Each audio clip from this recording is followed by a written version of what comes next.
ಬೆಂಗಳೂರಿನ ಖಾಸಗಿ ಹೋಟೆಲ್ನಲ್ಲಿ ಡಿನ್ನರ್ ಮೀಟಿಂಗ್ ನಡೀತಾ ಇದೆ. ಡಿನ್ನರ್ ಮೀಟಿಂಗ್ನಲ್ಲಿ ಸಿಎಂ ಡಿಕೆಶಿ ಬೆಂಬಲಿತ ಶಾಸಕರು ಭಾಗಿಯಾಗಿದ್ದಾರೆ. ಡಿನ್ನರ್ ಮೀಟಿಂಗ್ನಲ್ಲಿ ಸಿಎಂ ಡಿಕೆಶಿ ತಮ್ಮ ಡಿಕೆ ಸುರೇಶ್ ಕೂಡ ಭಾಗಿಯಾಗಿದ್ದಾರೆ.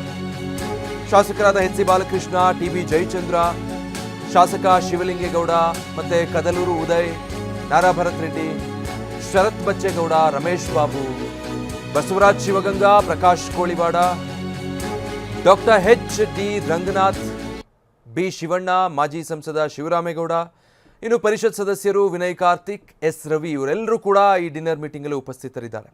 ಡಿ ಕೆ ಶಿವಕುಮಾರ್ ಸಿಎಂ ಆಗಿ ಒಂದು ತಿಂಗಳಾಯಿತು. ಆ ಬಳಿಕ ಎಲ್ಲ ಶಾಸಕರು ಈಗ ಡಿನ್ನರ್ಗೆ ಅಂಥೇಳಿ ಇಲ್ಲಿ ಸಭೆ ಸೇರಿರೋದು.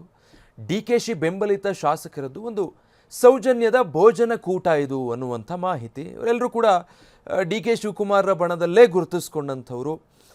ಕಾಂಗ್ರೆಸ್ನಲ್ಲಿ ಎಷ್ಟು ದಿನ ಏನು ಹಗ್ಗ ಜಗ್ಗಾಟ ನಡೀತಾ ಇತ್ತು, ಸಿ ಎಂ ಕುರ್ಚಿ ವಿಚಾರವಾಗಿ ಬಹಿರಂಗವಾಗಿಯೇ ಹಲವು ಜನ ಹೇಳಿಕೆಗಳನ್ನು ಕೊಡ್ತಾ ಇದ್ರು. ಆ ಪೈಕಿ ಇಲ್ಲಿರುವಂಥ ಬಹುತೇಕ ಶಾಸಕರು ಗುರುತಿಸ್ಕೊಂಡಿರುವಂಥವ್ರು. ಡಿ ಕೆ ಶಿವಕುಮಾರ್ರವರು ಇದೇ ಅವಧಿಯಲ್ಲಿ ಮುಖ್ಯಮಂತ್ರಿ ಆಗ್ತಾರೆ, ಹೈಕಮಾಂಡ್ ಭರವಸೆ ಕೊಟ್ಟಿದೆ, ಅಧಿಕಾರ ಹಂಚಿಕೆಯ ಒಪ್ಪಂದ ಆಗುತ್ತೆ ಅನ್ನುವಂಥ ಸಾಕಷ್ಟು ಹೇಳಿಕೆಗಳನ್ನು ಬಹಿರಂಗವಾಗಿ ಕೊಟ್ಟಿದ್ದಂಥ ನಾಯಕರುಗಳು ಇವರೆಲ್ಲರೂ ಕೂಡ ಇವತ್ತು ಡಿನ್ನರ್ನಲ್ಲಿ ಭಾಗಿಯಾಗಿದ್ದಾರೆ. ಅಂದರೆ ಒಂದು ತಿಂಗಳಾಯಿತು ಮುಖ್ಯಮಂತ್ರಿಗಳ ಸ್ಥಾನ ಅಲಂಕರಿಸಿ ಡಿ ಕೆ ಶಿವಕುಮಾರ್.